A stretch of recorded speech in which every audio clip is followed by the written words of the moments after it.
Hello guys, ఈరోజు బ్రహ్మ ఆనందం movie review చూద్దాం. 2 అవర్స్ 20 మినిట్స్ రన్ టైంతో ఉంటుంది మూవీ. ఇక స్టోరీలోకి వెళ్తే, ఎంతో కాలం నుంచి ఓల్డ్ ఏజ్లో ఒంటరిగా ఉంటున్న ఒక ముసలి ఆయనకు తన మనవడితో టైం స్పెండ్ చేయాలి అనుకుంటాడు.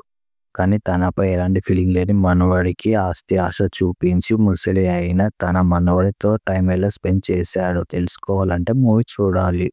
ఈ మూవీలో ఎలాంటి అడల్ట్ కంటెంట్ లేదు, ఫ్యామిలీతో చూడొచ్చు. ఇక పాజిటివ్ పాయింట్ చూస్తే, బ్రహ్మానందం గారి యాక్టింగ్ నెక్స్ట్ లెవెల్లో ఉంటుంది. వెన్నెల కిషోర్ గారి యాక్టింగ్ బాగుంది. సినిమాటోగ్రఫీ బాగుంది. స్టార్టింగ్ 30 మినిట్స్ మూవీ బాగుంటుంది. రాజా గౌతమ్ గారి యాక్టింగ్ టైమింగ్ బాగుంది.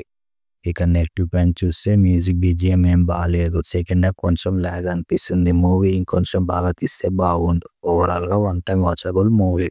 మీరు మూవీ చూసారా? చూస్తే ఎలా ఉందో కామెంట్ చేయండి. అలాగే మన ఛానల్ సబ్స్క్రైబ్ చేసుకోండి. Thank you for watching.